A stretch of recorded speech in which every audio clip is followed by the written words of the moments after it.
Well, hi again, everybody, and welcome back as Coach's Corner continues. The season is underway, and the John Tyler Lions have risen to the top spot in the state of Texas in the Associated Press Class 4A poll following a 35-21 win on Friday night in the Trinity Mother Frances Football Classic over the Lufkin Panthers. And this week, Lancaster in Game 2 of the season, and Coach Ricklan Holmes is with us. All right, let's get that part out of the way.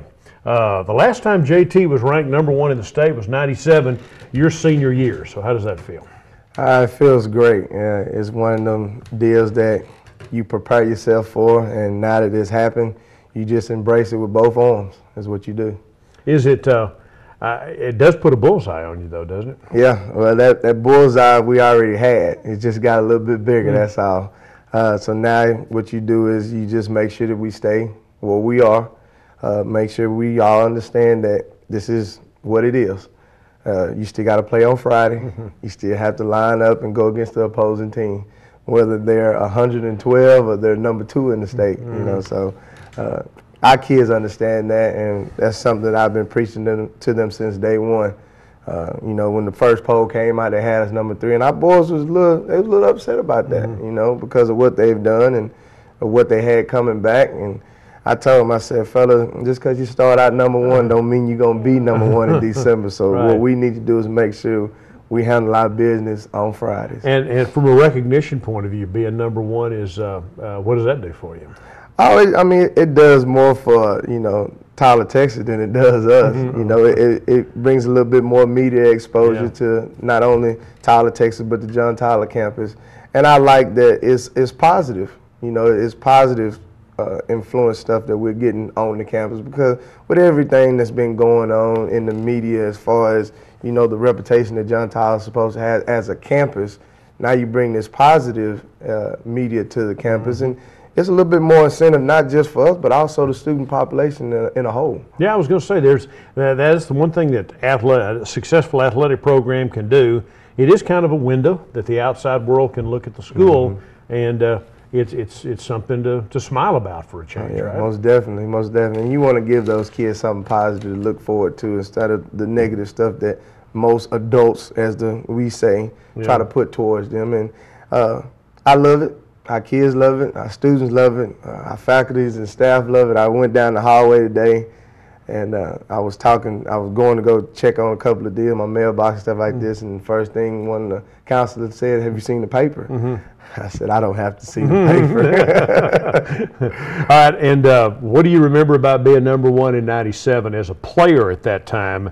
Does it give you extra motivation to Yes, it did. Try to stay #1? Yes, as a player, we loved it because we wanted to keep that spot. We loved the attention that it brought, and practice habits changed a little bit when we was #1 in the state of Texas. You know, because every day, you know, that's what we used to say to ourselves: be #1, stay #1. Be #1, stay #1, and that's how we practice. That's exactly how we practice. And like I said, you got to embrace it with both arms, because guess what? It's there. Not only you know, but the whole rest of the world knows. So now, I'm trying to remember, but during your tenure as a player, John Tyler, I think USA Today had JT ranked #1 in the nation for a while. Yes, right? we did, and we got that spot after we beat the #1 team, which was North Mesquite at the time. Okay. That's when they had that real good offensive running back. Yeah, and I remember. Defense was real stout.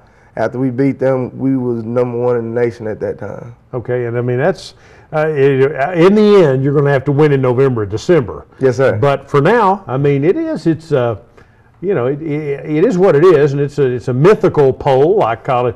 But at the same time, it's something to, you know, something to hang your hat on. You know, just to let your kids know, you know, with hard work and dedication, these are the type of things that happen to you. By the way, we got the new helmet out here. You want to talk about it? I tell you what, I'll hold it up. How about that? How about that? Oh yeah. You want to tell that? It's a little bit different than the other one. Tell me a little bit about this. Well, it's a little bit of the old school with the new school flavor. As you can see, we still have the royal blue that's in the helmet, but then you bring the white face mask back that John Tyler was known for in the 90s when we won state and all our divisional playoff games that we had playing in.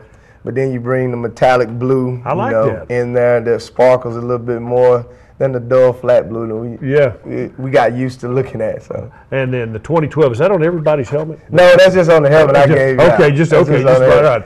The helmet that the kids wear just has that number on the back. It just has their number on the back. Yeah. And you, by the way, we talked about this last week. You let them wear the new unis. I did, and you know that was something that when I first ordered the new uniforms and the helmets and stuff like that, I said to myself, if the kids do these 3 things before the first game, then I'm going to let them wear the new uniform. What were the 3 things? You want to tell me? Well, the first thing was the summertime. Okay. You know, I wanted to make sure that all our guys was consistent in working out this summer.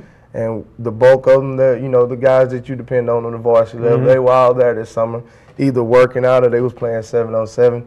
And the second thing was showing their dedication through the fundraising deal that we done. We had a huge success with that this year. And the third thing was making sure that we did good in our first scrimmage. You know, I wanted them to go out there and I wanted them to play with a passion. I wanted them to play fast. I wanted them to play hard. And that's something that I seen in that first scrimmage against Longview. And so they wore the new unis. Now, what's the policy on that each week?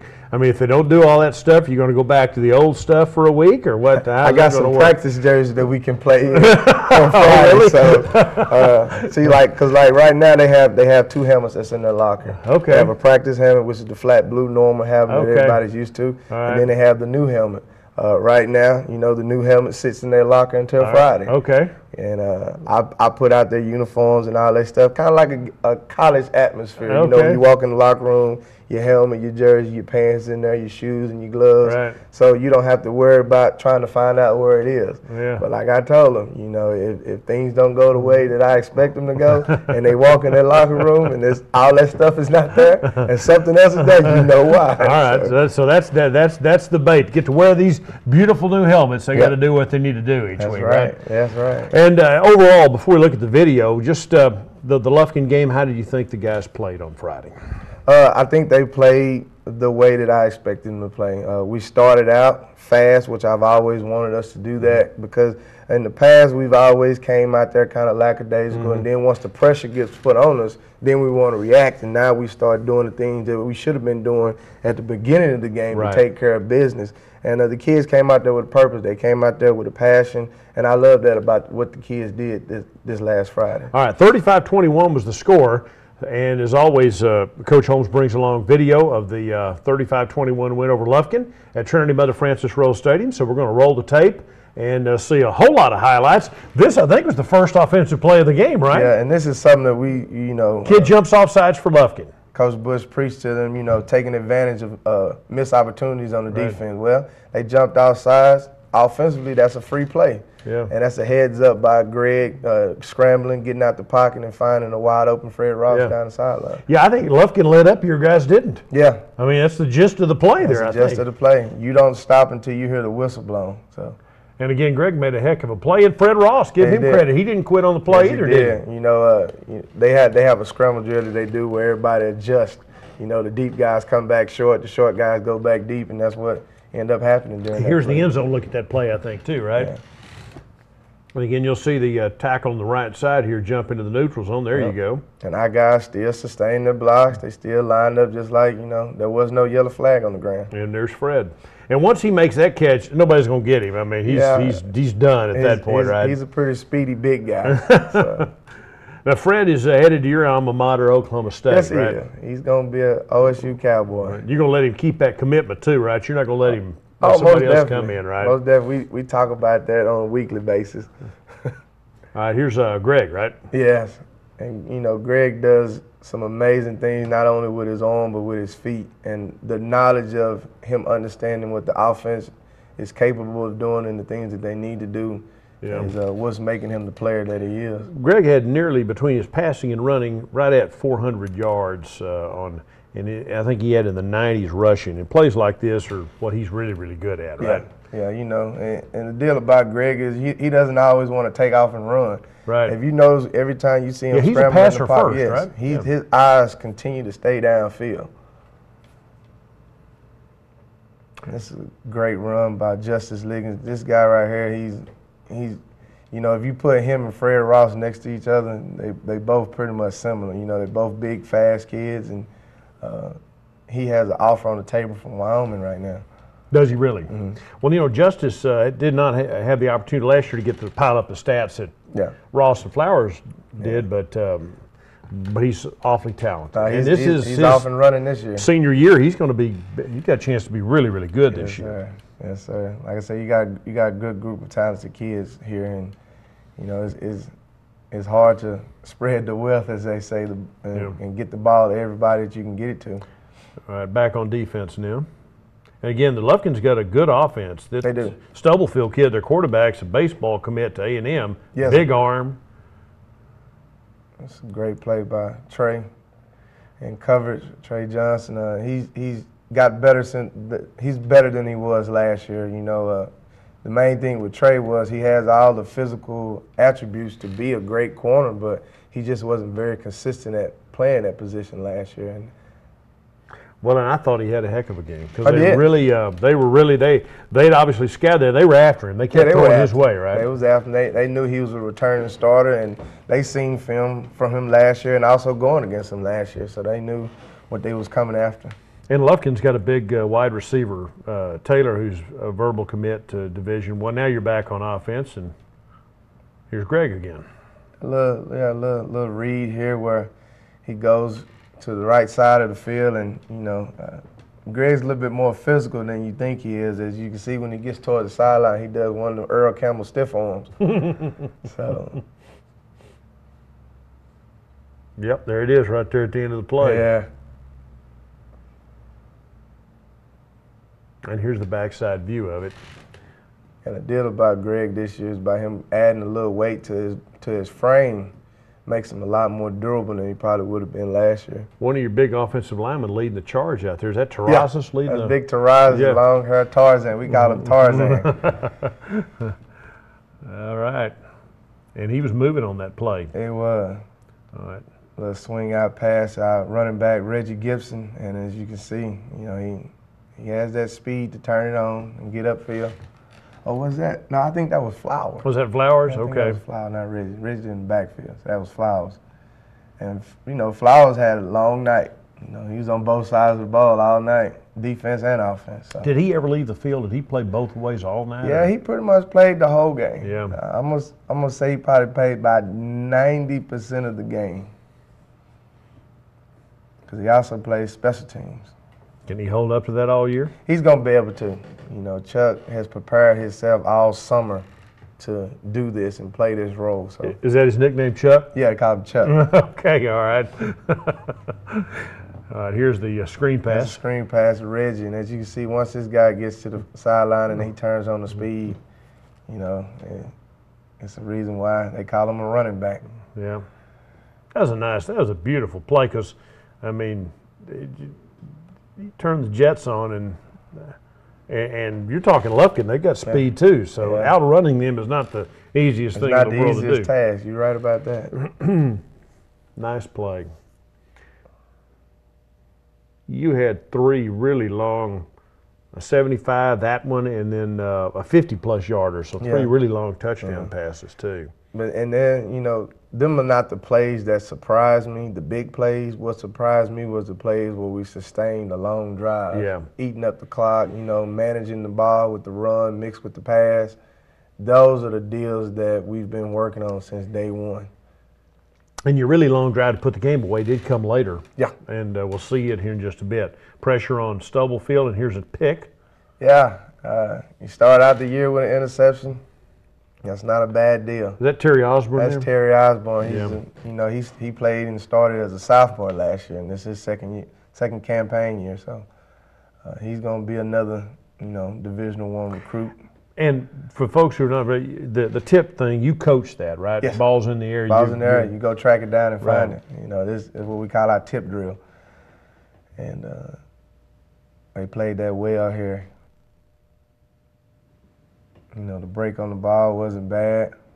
It was a little behind, but we was in position to make sure that we was able to get done what we need to get done. And that's dangerous territory down here. You got to take care of the ball. What do you call that alignment there? They're with the three backs. That is the John Tyler reverse OSU offense. Okay, all right.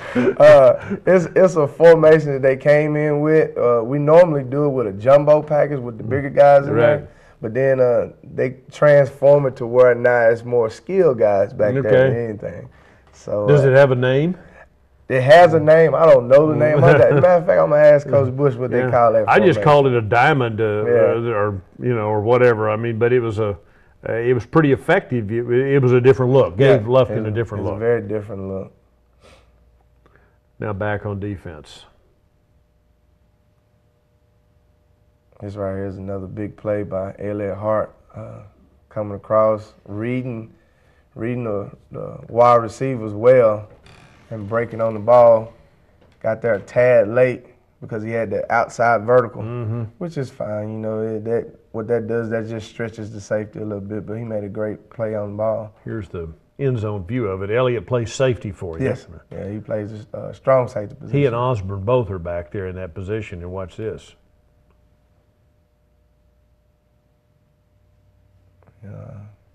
That's something I tell people all the time. You know, our secondary, they're a little physical back there. Elliott limped off. Is he okay? Yeah, he's fine. Okay. He's fine. What he did was he just tweaked his ankle a little bit. Okay.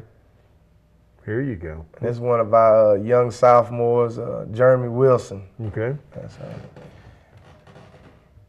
That's coming on this little sweet play, and he's a pretty fast, shifty guy himself. I think the average speed for the skilled guys is about the 4.4, 4.5 area. So that's fast enough. That's fast enough. And he was within one tackle. One kid got an arm on him, or otherwise he's gone. He's gone. He's gone.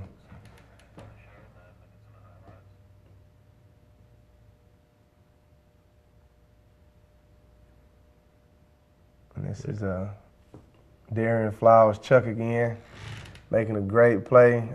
Something that we harp on them, Coach Bush harps on them kids, is about yak yardage, and that's yards after the catch. You know, you can't let one person bring you down. It's a 58-yarder, and much like Gibson's play, where you just kind of pop through a small opening with the speed, and and you can't let an arm tackle stop you. You know, you got to run through those. End zone view of it. Watch what he does here. You turn on not a bad block on the edge. Who made the block? Bad. It looked like that was Liggins. Okay. The Liggins or Woods was probably at the edge blocking. Now back on defense. Yeah. You know, our defense, you know, the charge is, you know, bend but don't break. Was that Traven again? Yeah, it's Trey again. Yeah. Great break on the ball, knocking it out, securing the tackle, and making something happen. And the end zone view, again, Trey Johnson. I saw him one time on a pass. A kid caught one on him deep, but he wasn't a touchdown. Yeah. And the kid threw the ball. And he was in great coverage on that play. It just, you know, he misjudged the ball. He misjudged his time, misjudged the ball, and came out of that. I thought he had a real good night. There's Greg Ward again, right? Yeah. You know, Greg makes a lot of great things happen.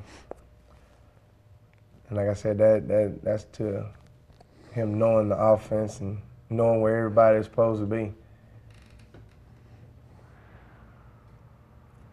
And as good a game as he had, he can also do better. He can do better. Yeah, he's going to progressively get better as the season goes. I mean, his passing was 9 of 22, so he missed some short, medium, deep. He'll have nights this year where he'll be 20 of 22. You know, we had a lot of drop balls that was out of that 9 of 22. You know, and that's one thing that we can't have with the type of people that we do have. You cannot have drop balls with the caliber receivers that you have. By the way, another one of those plays where he uses his feet, make things happen, stay in the pocket, you know, keeps his eyes downfield, comes out of traffic, and you know, these are one of the things that you can't teach a kid. It just has to come naturally. Was that Ross who caught that touchdown? Yes, that was Ross.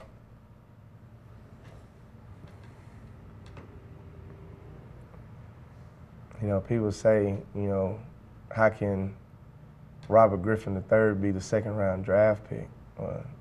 Doing things like this is what made him, you know, a Heisman Trophy winner, second-round draft.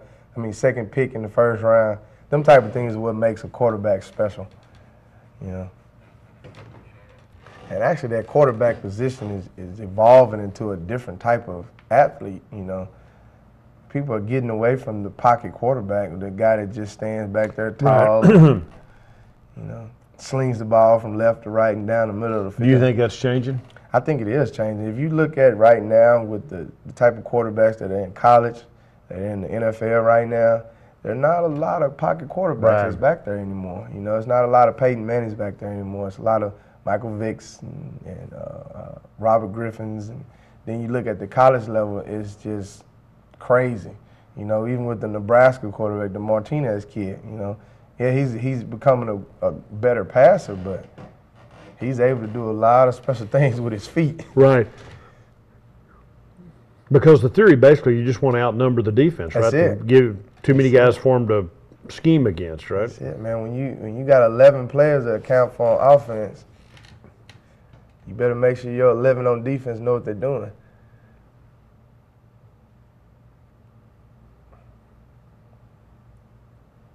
And that's that sixth person that you got to account for. Right, yeah. I mean, you got your 5 offensive linemen. Yeah. If the other 6 are all threats, including the quarterback. Including the quarterback.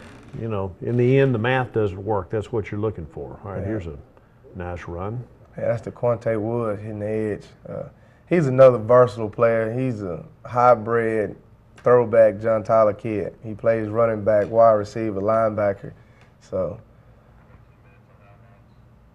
and he's a special young man also. This is Greg making his way to the end zone once again. 30-yard run, by the way.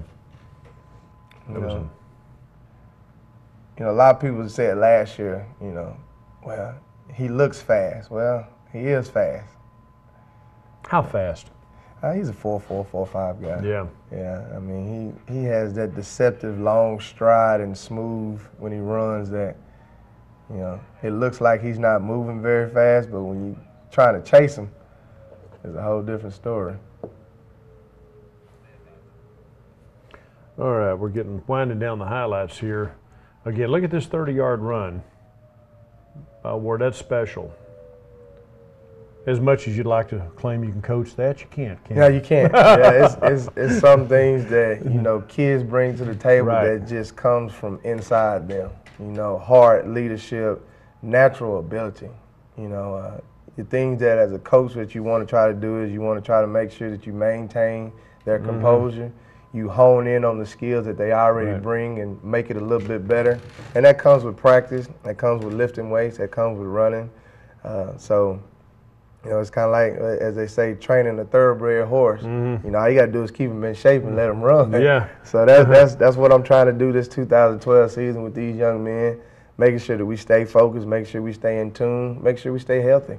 Put them in the right spot, give them the opportunity to be themselves. That's right? it. That's it. Is that coaching? I mean, what do you define? How do you define coaching? I define coaching as just being a manager.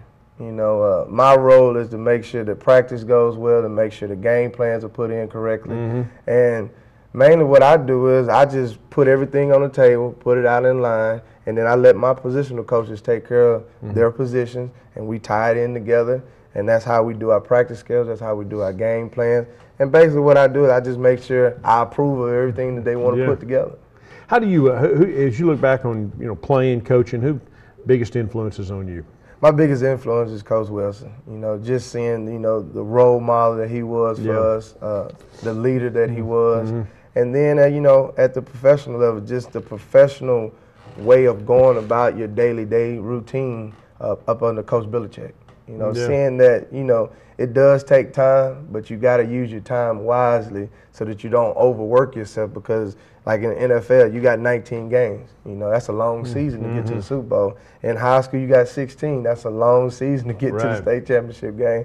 So you don't want to get into that where you're trying to pace yourself, but at the same time, you don't want to double work on the things that you do. Pros don't hit it all hardly anymore, other than in the games. They don't. You guys do a little bit more of that. Oh yeah, we do. We are physical all the way up until Wednesday, and like I said, on Thursday that's a walkthrough day. But that's mainly a refining day, just to make sure we sharp on a couple of things, special teams, offense, defense standpoint, and just getting ready for Friday.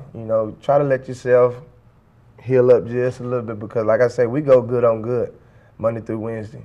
The only way I know how to win is to go against the best. And I think we got the best offense. I think we got the best defense. So if y'all going against each other and you having some type of success, when you come to Friday, it makes it not easy, but it makes it manageable. Did you get through the game injury-free? Yeah, we did. I mean, we had a couple of guys that was banged up, a couple of twisted ankles, but not anything that's going to keep them out from this Friday. Lancaster, wow, what a talented ball club. I mean, here you are at #1 in the state, but Lancaster, they bring a lot to the table, don't they? They bring a lot to the table. They have a quarterback there that is just as special as Ward. He's a fast kid. They have a big offensive line. They have a big defensive line. They have a big defensive end that they have, and he's probably one of the top recruits in the nation right now. So their defense is going to be fast and physical. Their offense is going to be fast and physical. So, you have those type of kids. You can't try to stop them, but you want to try to corral them. Yeah. So. Well, you got a little bit of that Friday night. I mean, Lufkin was no slouch. No, I mean, Lufkin they saw a pretty good slouch. football team. Yeah. Lufkin is going to be Lufkin. I've been expecting that from them since playing against them. They're always fast. They're always physical. They always have a group of talented young men. So the speed is overall it's going to be faster against Lancaster, but Lufkin has fast people just like they do. They just don't have a collective group of them like Lancaster does. Well, that'll be an interesting game. Now, for you personally, your first win as a head coach, does that take a load off of you, just getting that first one out of the way now? Yeah, getting that first one out of the way. I told the kids before the game Friday, I've been having a dream, about this first game since May 7th. And every time that I've dreamed about this dream, we was 21 points up in the first half. And I was pretty much close. I think it was 21-7 the first half. And like I told them, I said that just comes from being consistent, starting out the way that we know how to start out and take care of business. So, I'm glad we got that win out the way. But I keep telling them, we got 15 more games to play now. So you got to be prepared for the next second one, which you got to take care of, which is going to be against Lancaster, 7:30 at Beverly Humphrey Stadium in Lancaster, Texas. Good luck. Appreciate it. All right, the Lions in Lancaster, again, Friday night, 7:30 in Lancaster, and looking forward to that one. Again, JT now the #1 ranked team in the state, according to the Associated Press, for the first time since 1997. Season's off to a great start. The Lions deserve and need your support on the road Friday night at Lancaster. Again, a 7:30 kickoff. Need to see you there. For Coach Holmes, I'm Bill Coates. Thanks for joining us.